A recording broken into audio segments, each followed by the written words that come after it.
Hello, friends. It's time once again for another fantastical Neckbeard story. This is Christian Greybeard Part 2. I hope you're excited. I certainly am.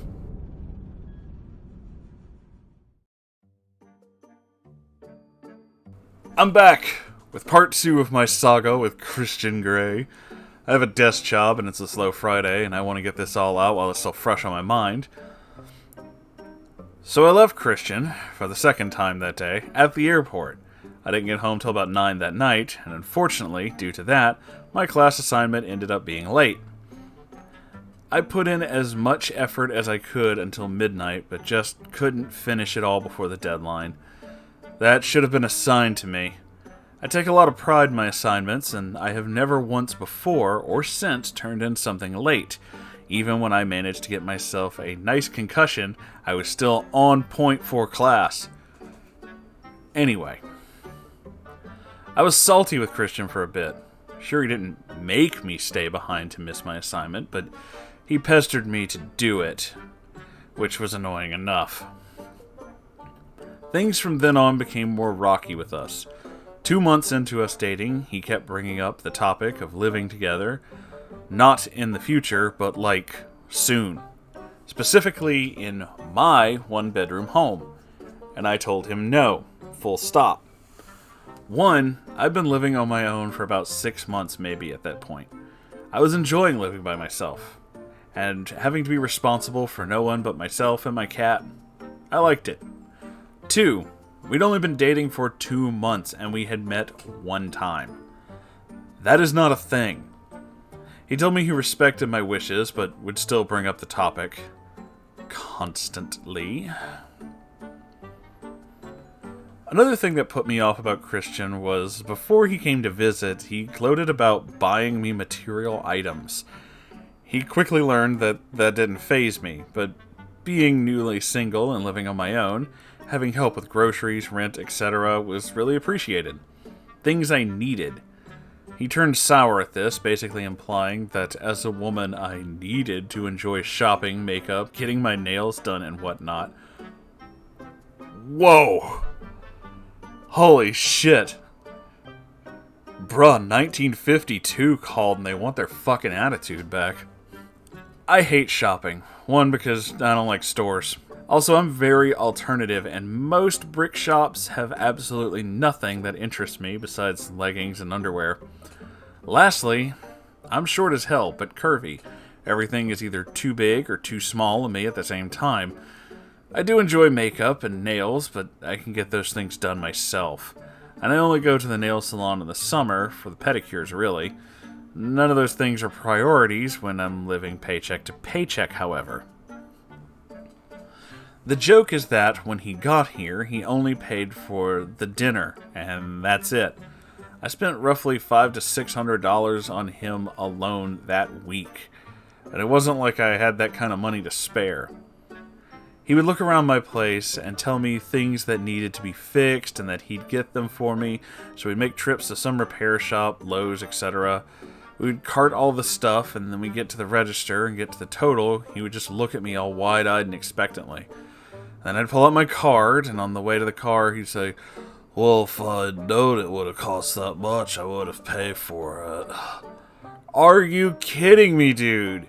You saw the total on the screen and then literally looked at me to pay for it. This happened at least 2 or 3 times, until I got the drill, and then just refused to go shopping with him. Don't get me wrong, I don't expect a guy to spend money on me. That's not the point. But if you're gonna offer to help someone, but back out at the cash register and make the other person pay, you are a special kind of awful. Funny thing is that he'd buy me super cheap shoes and lingerie randomly. And by cheap, I mean prices even Wish.com couldn't beat. It was always stuff I hated. And I later learned that he'd buy me stuff that catered to his fetishes. But I found it extremely insulting. I'd let him know that I was struggling to pay a bill, and instead of helping with that, he'd buy me nighties or a crappy pair of shoes. He deduced me to a dumb female, quote-unquote, that could be pleased by buying her material items, and he was proud of that. Real fucking classy. I told him eventually that if he isn't going to help me where it counts, don't buy me shit. I need a roof over my head more than I need a stupid pair of 5-inch heel boots. So needless to say, I couldn't trust him to actually help with rent and utilities. So that was another reason living with him was a no-go. But the most important was that it was way too soon in the relationship. Things with Christian got more strange, and soon he confessed to me that he was a dom. Okay. Look, I'm not here to kink shame, but I doubt someone can claim they are a dom if they haven't slept with someone in over 9 years. Christian hadn't had a relationship or even a one-night stand with a woman since his wife left him, and he didn't have a reason except for, it's because of my illness, which I highly doubted. Brain cancer is a big thing, and any illness can be hard on a relationship, but that doesn't mean that people won't want to have flings or one-night stands with you. But at the time, I didn't look into it too much. Christian would start bringing lots and lots of BDSM into the conversation. And I don't mean during welcome times. I mean, we talk about clouds, and then he'd link me a random website with a bunch of sex toys, asking which ones I liked. Real fucking classy. We could not have a normal conversation, ever. He would soon start sending me random links to hardcore porn, other toys, women he found attractive, kinks, etc., just fucking constantly. He would write these embarrassingly Wattpad-level BDSM stories about us, and guys, I could have vomited from the cringe. I kinda want to read them now. I wish I'd saved some of the walls of text he sent me. This guy made the actual Christian Grey look like a certifiable BDSM expert. This is coming from a guy who hadn't had sex in almost a decade. I have to say it now, but it doesn't help that I was not sexually attracted to Christian in any way. If anything, I can sleep well at night knowing that I did not have sex with this man. Physically could not. Tried blowing him, but I'm not exaggerating when I say he's no more than 3 inches and would never get fully hard. Oh no, Harry! God! Oh, that one hurts in the soul. Oh my god! That poor tiny man. It was such a turnoff, I just bailed. I said I had a stomachache, which was true. Christian thought he was Michelangelo's depiction of David with a porn star's cock to boot and talked himself up. I don't think this man ever looked in the mirror once. Ignorance is bliss, I guess. Physically, he was not my type. He was just the kind of guy that turned off a woman by speaking. He fancied himself a genius on par with Einstein and Hawking. But no one just recognized his talent and thought process. But boy, did he peacock his intelligence. And God, he insulted mine and everyone else's constantly. This is coming from the guy who didn't finish high school, but by his words, he was far past high school level by the time he would have graduated anyway.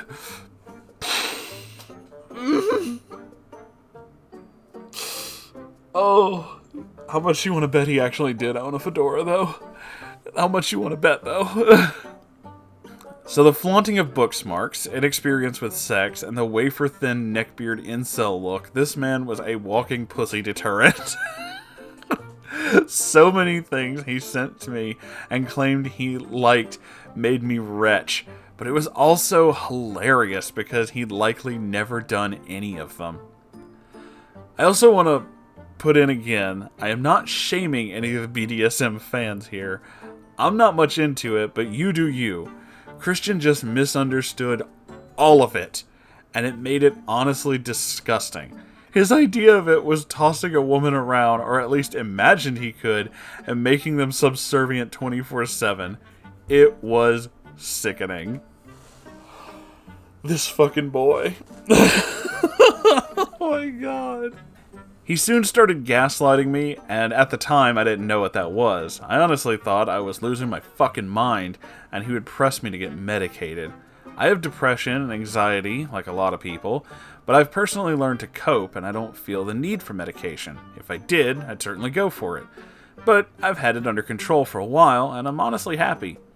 Christian would not stand for this. He would lecture me constantly. He also imagined himself a doctor. The guy who didn't finish high school imagined himself a doctor. Oh. Okay. And he even said, I know enough to be able to self-diagnose. He tried to diagnose me with bipolar, schizophrenia, and OCD on top of my depression and anxiety. What was sick, though, is he would laugh about it. Like he knew something I didn't, and that I was somehow lesser than him for having any form of mental illness. What a fucking asshole. That angered me, and I told him right then and there that if he did not try to stop diagnosing me, we were done. End of story. I guess my tone was that serious because he actually stopped. I'd been misdiagnosed before by an actual professional, and it's not fun. Mistakes happen, doctors aren't perfect. The misdiagnosis had left me with some lifelong internal issues that have to be monitored occasionally. So I sure as hell wasn't going to let a 34-year-old man who lives at his mom's house tell me what was wrong with me. Ooh. Instead of diagnosing me, he turned to another kind of odd behavior. I was going out a lot at the time on weekends, drinking with friends, seeing family, weekend getaways. I was living it up in my 20s, as one does.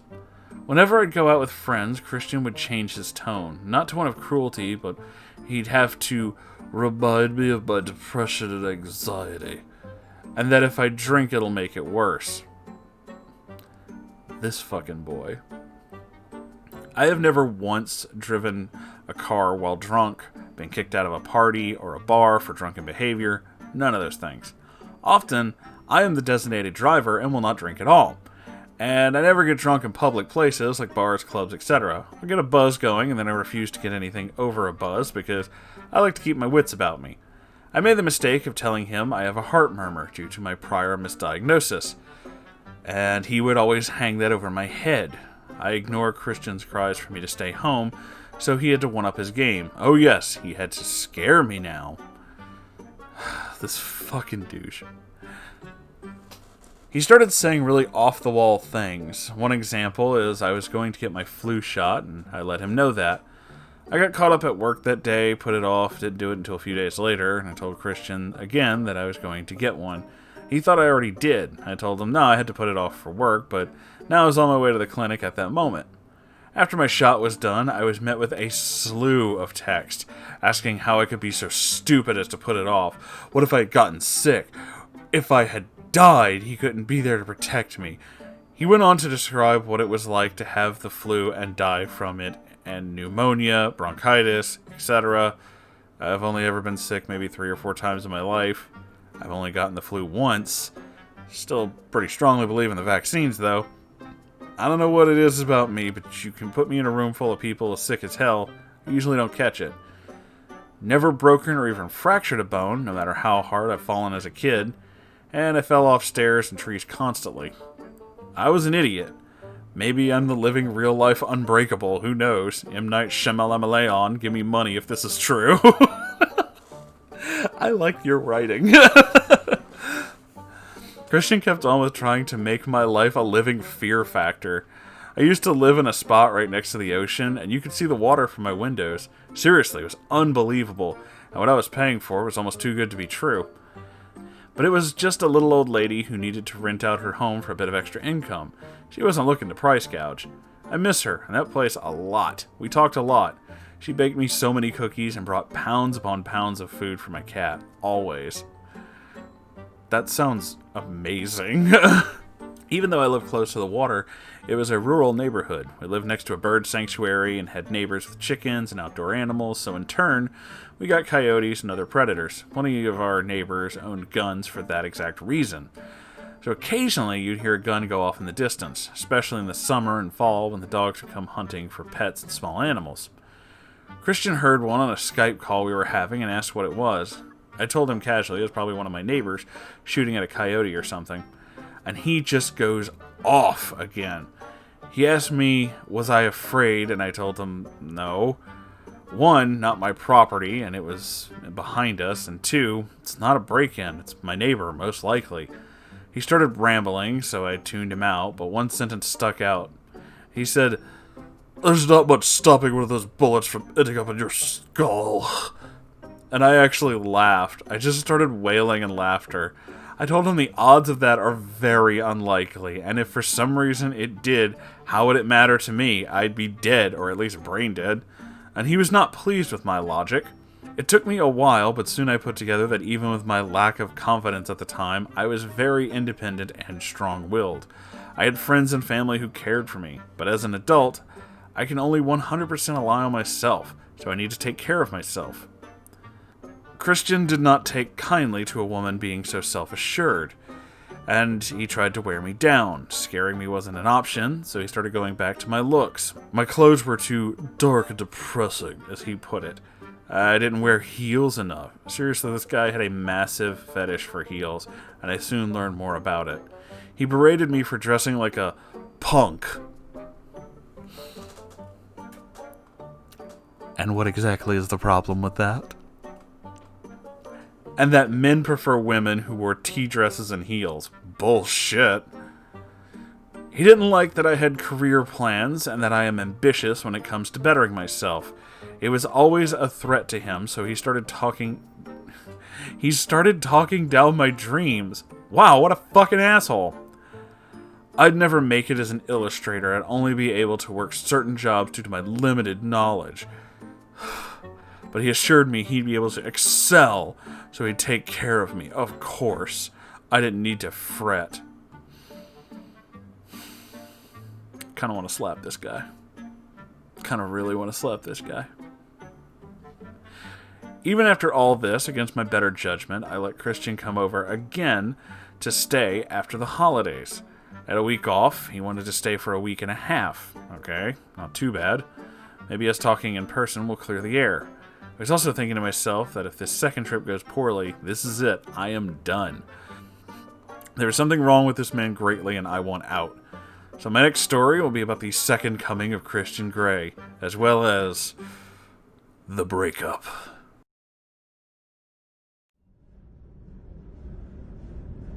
Okay, well, isn't he just a fucking asshole? I was gonna try to go with something nice and then just, subvert it, but no, fuck that. Fuck this guy. Wow. Just fucking wow. To constantly berate, dreams and ambitions, your looks, fucking everything. What a douche. Oh, fuck, man. I absolutely hate that shit. I've had exes that did that, where I wasn't allowed to wear certain things, look a certain way, or talk a certain way. And just well, who the fuck do you think you are? It's my body. I can choose whatever I want to do with it. It's kind of a thing, Independence be like that, yo. So, I cannot fucking believe the audacity of this man-child. And then, oh my god, the fucking gunshot comment. Y'all, I cannot with this shit. This dude is talking like you have no idea, and just at any point in time you live in a war zone and you could just be shot at any time. It's there are literally people in my neighborhood that are shooting at animals almost every day. That is 100% a thing. There was a guy 2 houses down from here that fired off a shotgun in the middle of the night the other night. We assumed to kill a snake. Nobody really knows. This is also, where I live, so it could be a lot of things. But I've been here for over 10 years. I've still never been shot. So I can safely say that she's fine. He's overreacting. You get used to this shit when you live in the country. It's totally fine. Oh wow. Just the level of fucking controlling bullshit from this dude is just amazing, and I cannot wait to see what happens in the next episode. So thank you all for being here. Holy shit, if you enjoyed this, make sure you like, comment, and subscribe. And if you have your own Neckbeard story or any kind of weird story that you want to send me, you can send it to my subreddit at r/Moonhorse Stories. And if you'd like to buy merch to support this channel, I would greatly appreciate it. The links to that store and so much more, it was not intending to rhyme, but fuck it, are in the little drop down box below this video. Go check it out. There's some cool stuff in there. Anyway, I'll see you guys in the next video. Okay, bye.